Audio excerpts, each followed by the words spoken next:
Hello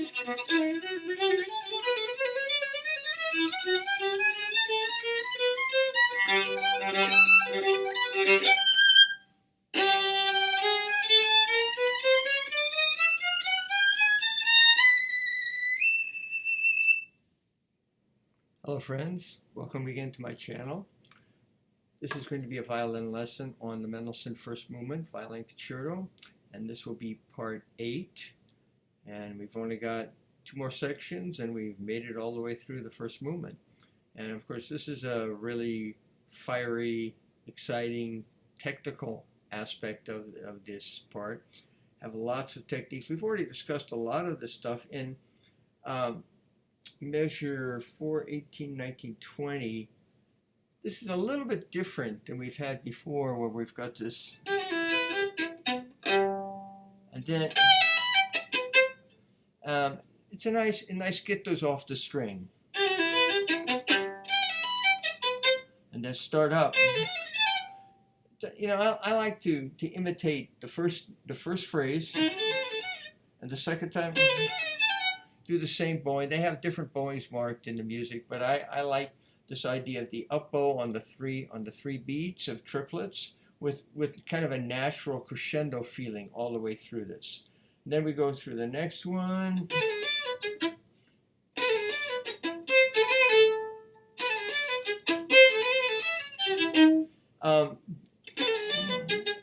I didn't play that one. I listened back to what I played. I didn't play that one too well. And then we get to another famous triplet. This one's easier than the first time. Let's see. I guess, I think I did that. I think I shifted to 4th position right away. You can check, you can listen back. I know the second one, we do the harmonic, which is a nice effect. I always like to put those accents. It helps hold the tempo. You want to hold the tempo, keep everything very, very stable, especially if you're lucky enough to be playing this with an orchestra for the conductor. You know, the orchestra is playing short chords. It's, you know, you want to be very, very secure there for the conductor. We're going through these triplets. I don't see, it gets a little bit fancy with the bowing down here in measure 437.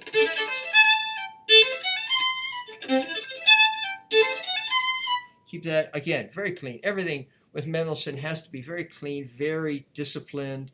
Don't want to let yourself rush, because then it becomes a mess, especially if you're playing with an orchestra. Sometimes pianists can give you some flexibility, but if you're the soloist with an orchestra, know what you're doing. Know what you're doing. If you're going to make it a cello rondo, you know, let the conductor know, I'm going to speed up here, and this is how I'm going to do it. I just recently did a video on octaves, 1/4 octaves, and fingered octaves. And we've got some good examples in this first movement of Mendelssohn where the octaves are very, very important. You practice your scales and octaves and arpeggios. And then when you come to a passage like a 443, it's not difficult. You know, we're not playing actually octaves, but of course the hand is in the octave position, and we're going up. Where we're coming from the C natural. Minor third, I know it's an augmented second, but I think minor third. And then this passage in the triplet. For me, I've got some new strings I'm using dominant. I put some dominant on here, which are working fairly well. They always take time to stretch out, but when I get to this forte is not hard. With the crescendo, I couldn't do that with the obligato strings. I tried. I could not get a crescendo without cracking out the strings. But now on the dominant, this is difficult to make that B sound. So I have to actually lean in, play a little louder than I'd like to.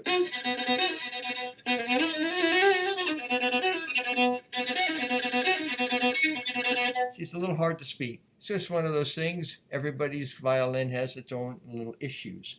So as much as you can, start piano, then make a crescendo. Piano.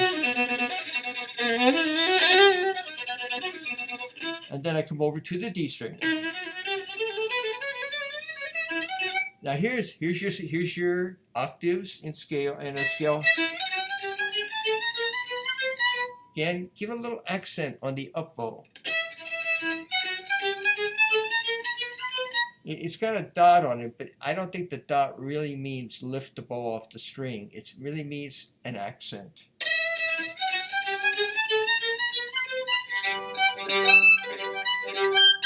Now this wonderful passage here at 455, I've heard many different ways because the violin plays, it's a cadenza essentially.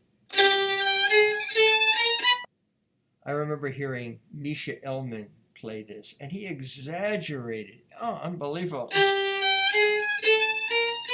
I mean, he took so much time. I don't feel it that way, but you know, you can do whatever you want. Like I like to start the first bar, take some rubato time, and then reestablish the triplets at that point. And then when we get, you could play a harmonic. I like it to get the energy of the vibrato. All right, so I hope that helps you, you know, be really secure with your octaves.